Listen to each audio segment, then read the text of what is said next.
آج ہم ایک آئینی جاسوس کی طرح ایک لفظ کے پیچھے چھپے معنی تلاش کر رہے ہیں۔ اچھا۔ اور وہ لفظ ہے ریاست۔ ہم ہم سب اسے روز استعمال کرتے ہیں، ریاست کو یہ کرنا چاہیے، ریاست ناکام ہو گئی، لیکن آئین کی کتاب میں اس کا اصل قانونی مطلب کیا ہے؟ یہ صرف ایک لفظ نہیں، یہ ایک پورا تصور ہے جس پر ہمارے اور باقی شہریوں کے حقوق کی بنیاد کھڑی ہے۔ اور یہ جاننا اس لیے ضروری ہے کیونکہ جب ہم کہتے ہیں کہ میرے بنیادی حقوق ہیں تو اگلا سوال یہ ہوتا ہے کہ یہ حقوق کس کے خلاف ہے، کس کی ذمہ داری ہے کہ وہ ان حقوق کا تحفظ کرے؟ بالکل۔ اس سوال کا جواب اسی ایک لفظ ریاست کی تعریف میں چھپا ہے۔ بالکل۔ تو آج کی ہماری گفتگو کا مقصد یہی ہے۔ ہمارا سراغ ہے پاکستان کے آئین کا آرٹیکل 7 اور ہم اس کے ہر ٹکڑے کو جوڑ کر دیکھیں گے کہ تصویر کیا بنتی ہے اور اس تصویر کا ایک عام شہری کی زندگی سے کیا تعلق ہے۔ ٹھیک ہے، تو پھر شروع کرتے ہیں۔ آرٹیکل 7 آئین کے کس حصے میں ہے اور یہ کہتا کیا ہے؟ یہ آئین کے حصہ دوم میں ہے جس کا عنوان ہے بنیادی حقوق اور پالیسی کے اصول۔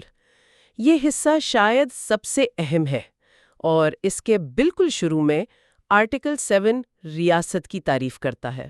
اچھا، میں اس کا متن پڑھتی ہوں۔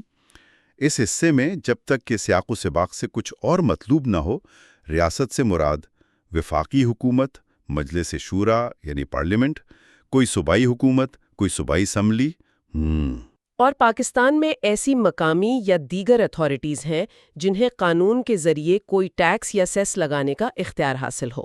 ٹھیک ہے، چلیں اس تعریف کا پوسٹ مارٹم کرتے ہیں۔ اس میں واضح طور پر کچھ سطحیں نظر آ رہی ہیں۔ جی، سب سے اوپر وفاقی حکومت اور پارلیمنٹ، یہ تو مطلب سیدھی بات لگتی ہے۔ اسلام آباد میں بیٹھی حکومت، وزیر اعظم، کابینہ اور دوسری طرف نیشنل اسمبلی اور سینٹ۔ ہاں، لیکن یہاں ایک بہت دلچسپ نقطہ ہے۔ آئین صرف حکومت کو ریاست نہیں کہہ رہا، اچھا، وہ پارلیمنٹ یعنی مجلس شورا کو بھی اسی تعریف میں شامل کر رہا ہے۔ یہ ہمیں اختیارات کی تقسیم یعنی سیپریشن آف پاورز کے بنیادی اصول کی طرف لے جاتا ہے۔ سیپریشن آف پاورز، یہ جملہ ہم بہت سنتے ہیں، لیکن آسان لفظوں میں اس کا یہاں کیا مطلب ہے؟ اس کا سادہ مطلب یہ ہے کہ ریاست کے 3 بڑے کام ہیں: قانون بنانا جو پارلیمنٹ کا کام ہے، قانون نافذ کرنا جو حکومت کا کام ہے، اور قانون کی تشریح کرنا جو عدلیہ کا کام ہے۔ صحیح۔ آرٹیکل 7 یہ واضح کر رہا ہے کہ ان میں سے کم از کم 2 ستون، قانون بنانے والے اور قانون نافذ کرنے والے، دونوں براہ راست ریاست کی تعریف میں آتے ہیں اور عوام کو جواب دہ ہیں۔ مطلب ریاست صرف حکم چلانے والے کا نام نہیں؟ بالکل، بلکہ اصول بنانے والے کا بھی نام ہے۔ اچھا، تو اس کا اثر یہ ہوا کہ اگر پارلیمنٹ کوئی ایسا قانون بنا دے جو میرے بنیادی حقوق مثلاً آزادی اظہار رائے کو محدود کرتا ہو، تو میں یہ نہیں کہہ سکتا کہ یہ تو صرف ایک قانون ہے، بلکہ آپ کہہ سکتے ہیں میں کہہ سکتا ہوں کہ ریاست میرے حقوق کی خلاف ورزی کر رہی ہے، کیونکہ پارلیمنٹ بھی ریاست ہے۔ بالکل یہی نقطہ ہے۔ یہ تعریف اس بات کو یقینی بناتی ہے کہ بنیادی حقوق کی پاسداری کی ذمہ داری صرف انتظامیہ پر نہیں بلکہ قانون بنانے والوں پر بھی اتنی ہی عائد ہوتی ہے۔ وہ اپنی قانون سازی کی طاقت کو شہریوں کے حقوق پامال کرنے کے لیے استعمال نہیں کر سکتے۔ تو یہ تصویر کا اوپری حصہ ہے، وفاقی حکومت اور پارلیمنٹ، لیکن پاکستان تو ایک وفاق ہے، تو ظاہر کہانی صرف اسلام آباد میں ختم نہیں ہوتی۔ جی بالکل۔ آئین اس تصویر کو صوبوں تک کیسے پھیلاتا ہے؟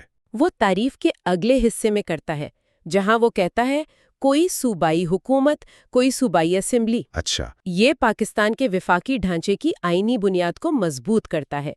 اس کا مطلب ہے کہ طاقت اور ذمہ داری صرف مرکز میں جمع نہیں ہے بلکہ اسے صوبوں میں بھی تقسیم کیا گیا ہے۔ یعنی جو ذمہ داریاں وفاقی سطح پر ہیں، وہی ذمہ داریاں صوبائی سطح پر بھی موجود ہیں۔ یعنی اگر پنجاب یا سندھ کی حکومت کوئی ایسا فیصلہ کرتی ہے جس سے شہریوں کے حقوق متاثر ہوں، تو شہری صوبائی حکومت کو بھی اسی طرح عدالت میں لے جا سکتے ہیں جیسے وفاقی حکومت کو۔ جی ہاں، کیونکہ آئین کی نظر میں دونوں ریاست ہیں۔ جی ہاں، شہریوں کو اپنے حقوق کے تحفظ کے لیے صرف اسلام آباد کی طرف دیکھنے کی ضرورت نہیں، وہ اپنے صوبائی دارالحکومت میں موجود اداروں کو بھی جوابدہ بنا سکتے ہیں کیونکہ آئین کی روح سے وہ بھی ریاست ہے۔ یہ اختیارات کو عوام کے قریب لاتا ہے۔ بالکل، یہاں تک تو بات بالکل واضح ہے، وفاقی ادارے، صوبائی ادارے، لیکن تعریف کا آخری حصہ وہ کہتا ہے اور پاکستان میں ایسی مقامی یا دیگر اتھارٹیز جنہیں قانون کے ذریعے کوئی ٹیکس یا سیس لگانے کا اختیار حاصل ہو۔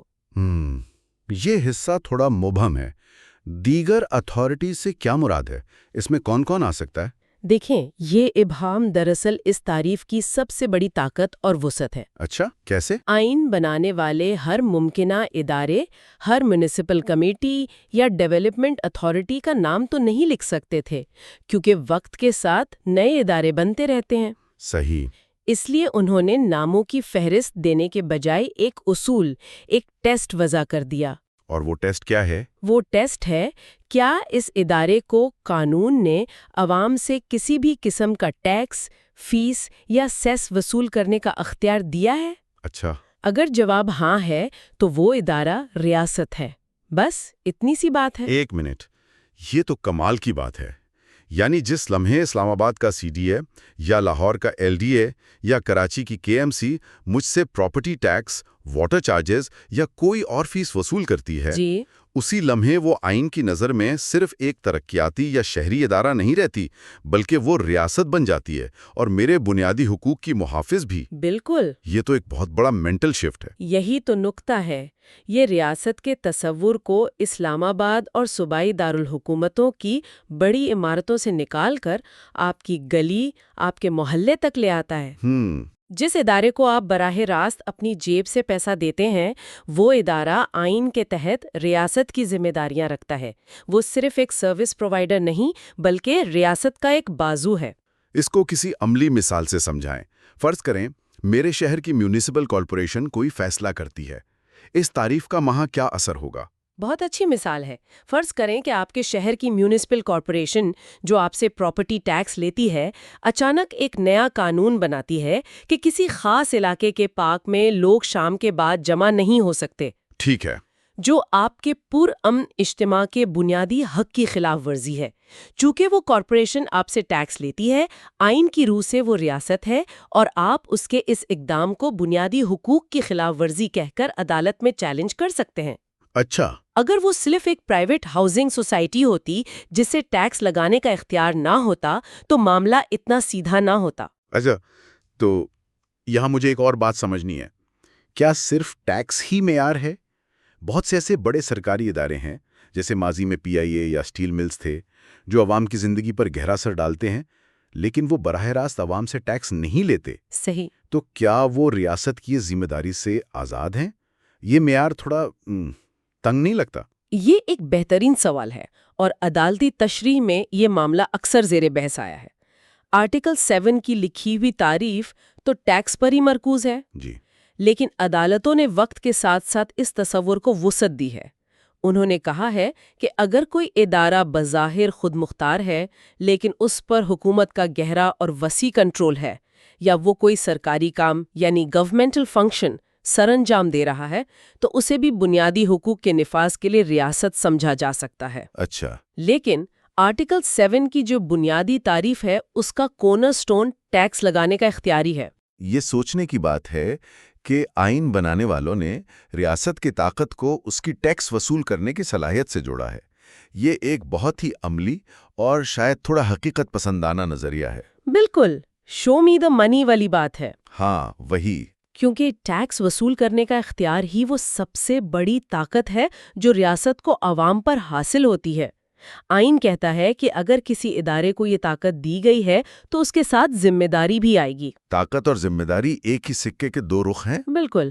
آپ عوام سے پیسہ لے کر یہ نہیں کہہ سکتے کہ ان کی بنیادی حقوق کا خیال رکھنا آپ کا کام نہیں۔ تو اگر میں آپ کی بات کو صحیح سمجھ رہا ہوں تو یہ تعریف ایک زنجیر کی طرح ہے۔ سب سے اوپر وفاقی حکومت، پھر صوبائی حکومتیں، اور اس زنجیر کی آخری کڑی ہر وہ چھوٹا بڑا ادارہ ہے جس کے ہاتھ میں ٹیکس کی چھڑی ہے۔ اور یہی چھڑی اسے ریاست بناتی ہے۔ کیا یہ خلاصہ ٹھیک ہے؟ یہ ایک بہترین خلاصہ ہے، اور اس زنجیر کی ہر کڑی ایک دوسرے سے جڑی ہوئی ہے۔ یہ سب مل کر ریاست کا وہ ڈھانچہ بناتے ہیں جو آئین کے حصہ 2 میں دیے گئے بنیادی حقوق کو یقینی بنانے کا پابند ہے۔ تو یہ ایک طرح سے شہریوں کو بااختیار بناتی ہے؟ جی بالکل۔ یہ تعریف دراصل اس دائرے کار کو واضح کرتی ہے کہ شہری اپنے حقوق کے لیے کس کس کو چیلنج کر سکتے ہیں۔ اچھا، یہ تو تھیری ہے، لیکن عملی زندگی میں اس کا اطلاق کتنا ہوتا ہے؟ کیا عام شہری اس تعریف سے واقف بھی ہیں کہ وہ اپنے مقامی کونسلر یا میونسپل کارپوریشن کے اہلکار کو ریاست کا نمائندہ سمجھ کر سوال کر سکیں؟ بدقسمتی سے آگاہی کی بہت کمی ہے۔ زیادہ تر لوگ ریاست کا مطلب صرف وزیر اعظم یا وزیر اعلیٰ کو سمجھتے ہیں۔ صحیح۔ وہ یہ نہیں جانتے کہ ان کے گھر کا پانی کا بل وصول کرنے والا ادارہ بھی آئینی طور پر ریاست ہے اور ان کے حقوق کا پابند ہے۔ یہ تعلق صرف ٹیکس دینے اور لینے کا نہیں، بلکہ حقوق اور ذمہ داریوں کا ایک آئینی معاہدہ ہے۔ وہ یہ ہوگا کہ پاکستان کا آئین ریاست کو ایک کثیر سطحی ڈھانچہ قرار دیتا ہے جو وفاق سے شروع ہو کر آپ کے محلے کی یونین کونسل تک پھیلا ہوا ہے، اور اس پورے ڈھانچے کو جو چیز ریاست بناتی ہے وہ ہے قانون کے تحت آپ سے ٹیکس وصول کرنے کا اختیار، یعنی نو ٹیکسیشن وداؤٹ ریپرزنٹیشن کا اصول تو ہم سنتے ہیں، لیکن یہاں ایک اور اصول بھی ہے، taxation comes with constitutional responsibilities. بالکل۔ ٹیکس وصولی کے ساتھ آئینی ذمہ داریاں بھی آتی ہیں۔ آج ہم نے یہ سمجھا کہ آئین کے مطابق ریاست کون ہے۔ لیکن یہاں ایک آخری گہرا سوال چھوڑ کر جاتے ہیں۔ آئین ریاست کی تعریف اس بنیاد پر کرتا ہے کہ کون ٹیکس لگا سکتا ہے۔ یہ ایک قانونی اور عملی تعریف ہے۔ جی، لیکن غور طلب نقطہ یہ ہے، کیا ریاست کی ذمہ داریاں خاص طور پر شہریوں کی فلاح و بہبود صرف انہی اداروں تک محدود ہیں جن کا ذکر اس تعریف میں ہے؟ یا کیا ریاست کا اخلاقی اور سماجی تصور اس قانونی تعریف سے بھی زیادہ وسیع ہے؟ جب بڑے بڑے ادارے، جن کا آپ نے بھی ذکر کیا، جو براہ راست ٹیکس نہیں لگاتے لیکن ان کے فیصلے لاکھوں شہریوں کی زندگیوں پر اثر انداز ہوتے ہیں، کیا ان کی کوئی ذمہ داری نہیں؟ یہ ایک بہت اہم سوال ہے۔ یہ ایک ایسا سوال ہے جو اس تعریف کی روح کو سمجھنے اور 21ویں صدی میں ریاست کے بدلتے ہوئے کردار پر غور کرنے کے لیے بہت اہم ہے۔ You are watching Legal Gupshup and GK with MD, your source for legal, historical, and breaking news. Don't forget to like, subscribe, and share for more informative content.